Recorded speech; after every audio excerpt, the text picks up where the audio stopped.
जय श्री राम।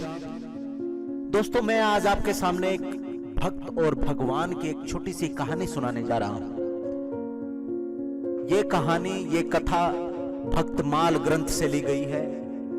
इसके पात्र और स्थान सत्य घटना पर आधारित हैं। यदि आपको यह कथा रुचिकर लगे तो अपने मित्रों और अपने सगे संबंधियों के पास इस कथा को जरूर शेयर करें, क्योंकि हमारा उद्देश्य सनातनी परंपरा और सनातनी परंपरा के धर्म ग्रंथों में छिपी कथाओं का वर्णन करना है और सनातन धर्म को आगे बढ़ाना है। दोस्तों, ये कथा राजस्थान के हाड़ौती क्षेत्र के बूंदी नगर की है। वहां एक रामदास जी नाम के एक बनिया थे।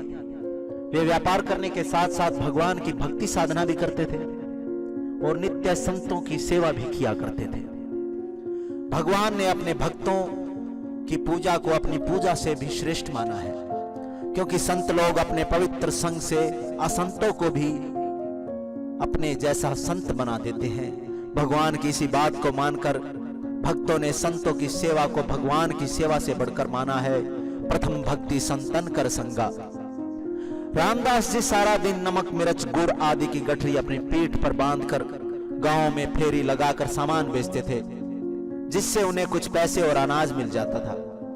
एक दिन फेरी में कुछ सामान बेचने के बाद गठरी सिर पर रखकर घर की ओर चले। गठरी का भार बहुत ज्यादा था, पर वह जैसे तैसे उसे ढो रहे थे। भगवान श्री राम जी एक किसान का रूप धारण करके आए और बोले, भगत जी, आपका दुख मुझसे देखा नहीं जा रहा है। मुझे भार वहन करने का अभ्यास है।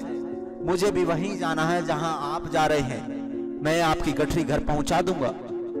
गीता में भगवान श्री कृष्ण ने कहा है, संत लोग धैर्य धारण करके प्रयत्न से नित्य कीर्तन और नमन करते हैं, भक्ति भाव से नित्य उपासना करते हैं। ऐसे प्रेमी संत मेरे और मैं उनका हूं। इस लोक में मैं उनके कार्यों में सदा सहयोग करता हूं। ऐसा कहकर भगवान ने अपने भक्त के सिर का भार अपने ऊपर ले लिया और तेजी से आगे बढ़कर आंखों से ओझल हो गए। रामदास जी सोचने लगे, मैं इसे पहचानता भी नहीं हूं और यह भी शायद मेरा घर न जानता होगा, पर जाने दो, राम करे सो होए। यह कहकर वे राम धुन गाते हुए घर की ओर चल दिए। रास्ते में वे मन ही मन सोचने लगे, आज थका हुआ हूं, यदि घर पहुंचने पर गर्म जल मिल जाता तो झट से स्नान कर सेवा पूजा कर लूं, और आज कढ़ी चपाती का भोग लगे तो अच्छा है। उधर किसान बने भगवान श्री कृष्ण ने रामदास जी के घर जाकर गठरी एक कोने में रख दी और जोर से पुकार कर कहा, भगत जी आ रहे हैं। उन्होंने कहा है, नहाने के लिए गर्म पानी कर देना और भोग के लिए कढ़ी चपाती बना देना। कुछ देर बाद रामदास जी घर पहुंचे तो उन्होंने देखा सामान की गठरी कोने में रखी है। उनकी पत्नी ने कहा, पानी गर्म कर दिया है, झट से स्नान कर लो, भोग के लिए गरम गरम कढ़ी और फुलके भी तैयार हैं। रामदास जी ने आश्चर्यचकित होकर पूछा, तुमने मेरे मन की बात कैसे जान ली? पत्नी बोली, मुझे क्या पता तुम्हारे मन की बात, उस गठरी लाने वाले ने कहा था। रामदास जी समझ गए कि आज राम जी ने भक्त वत्सलता वश बड़ा कष्ट सहा है।